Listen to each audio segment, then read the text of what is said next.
movement in the post-World War II era? What's going on, and what sort of dictates policy from 1945 until 1991?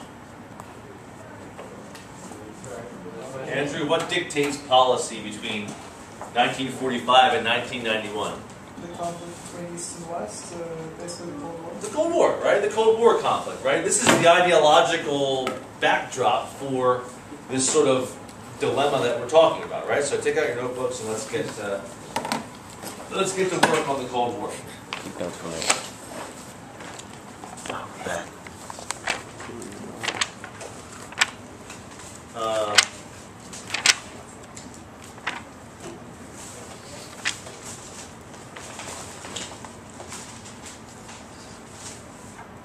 There is an ideological struggle at the root of it, an ideological struggle between the East and the West. The Soviet bloc in the East and the democratic or Western bloc.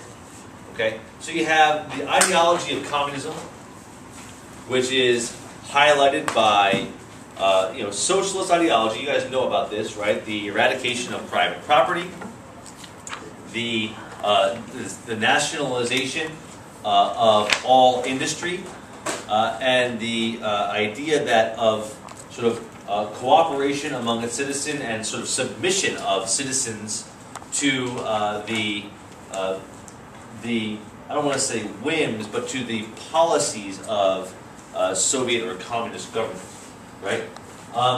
And then you have obviously Western democracies, which believe they uphold the value of private property, citizen input in democratic and constitutional governments, and distribution of wealth across a variety of free enterprise markets. Okay, so we've discussed all that before. What we end up with is the Soviet bloc, which is viewed. Why would the Soviet Union, going into 1945, 46, be viewed as inherently imperialistic? Let's think about the personalities that we know, and let's think about the history that we know. Yeah. Isn't it such that the nature for the only way that communism can survive is if it develops an international market in which communist nations work together to defeat capitalism? Well, actually, Lenin suggested that that's the only way that capitalism can survive, right? Lenin argued that the only way capitalism can survive is if it develops international markets and cheaper sources of labor and cheaper sources of raw materials, and that capitalism is by its very nature the inherently imperialistic one, the one that's going to spread and exploit wherever it goes. But you're right, I think that the Western powers managed to turn that on its head and say that that communism is inherently imperialistic, but I don't think they use the same reasons. Stephen? I think it's more like Stalin's press for power in the conferences like after World War II, and so that just chips into the exact same thing with communism. Yeah, I think you're right. I think it's Stalin's personality in particular is highly aggressive and highly suspicious, for guys like Churchill and FDR, and then later Clement Attlee and Harry Truman. And they do not trust Stalin, and his attitude at Yalta and Potsdam is so stubborn, so demanding. I need Poland. I demand, influence in elections in Czechoslovakia and in Romania. He's demanding this sphere of influence, these buffer states. This is the antithesis. It doesn't value self-determination the way that the United States and others at that time did. Yeah. Even from the public standpoint, if they were at the games, the public looks at it and sees this being like, well, Eastern Europe has traditionally been the backyard of Russia.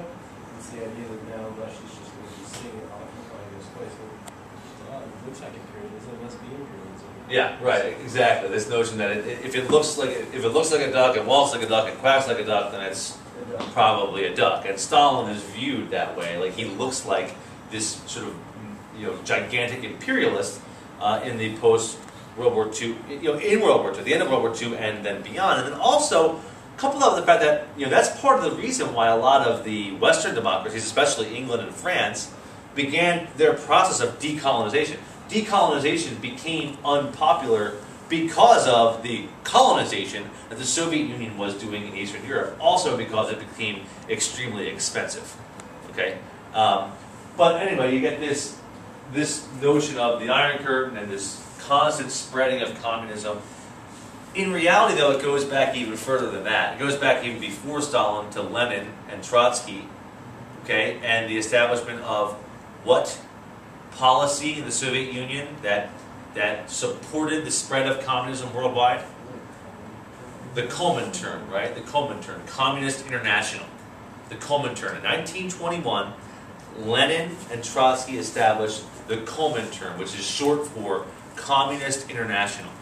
And it supports revolutions and the establishment of communist governments in basically developing nations. Okay? What else would have led to the idea that communism needs to be sort of stopped and contained? What in 1949 would have had an impact on that? Ben? You don't remind us about the Soviet A-bomb? Is that? Well, the development of the atomic bomb that coincides with that. Yeah, it's true, but it's not the Soviet Union. It's in Asia.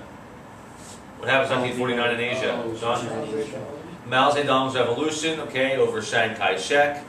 And the thing here is that what was unique about China's revolution? How did they galvanize support? Where did they get it from? The common, it's always the common people. Where are the common people in China? Was it like the countryside? The countryside, right? From the rice paddies. Lenin had always said that in order for communism to be successful, you need a working class proletariat, an urban proletariat. Right? Marx believed that, Lenin believed that. Mao manages to, establish a new society in China rooted on sort of village industrialization, right? The working classes on the rice paddies were his support system, right?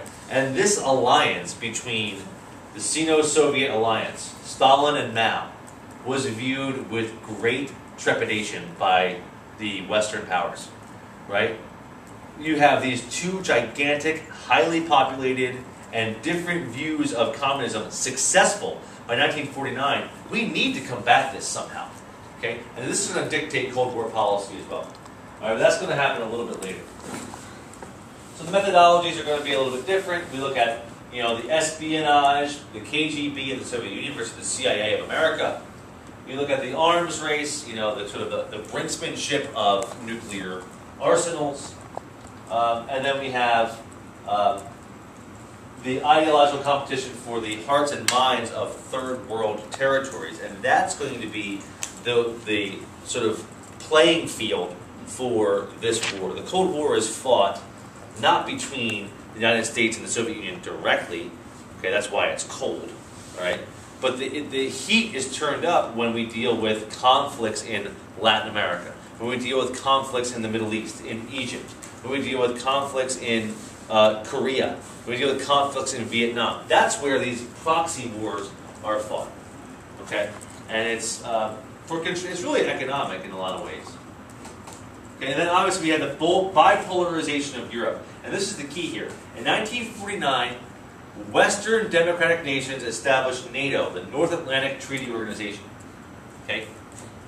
This international treaty basically establishes that any Western democracy, if threatened by invasion or war from communist nations or other maybe fascist threats, that all of the other nations in NATO will come to their aid to secure democratic, sovereignty and identity.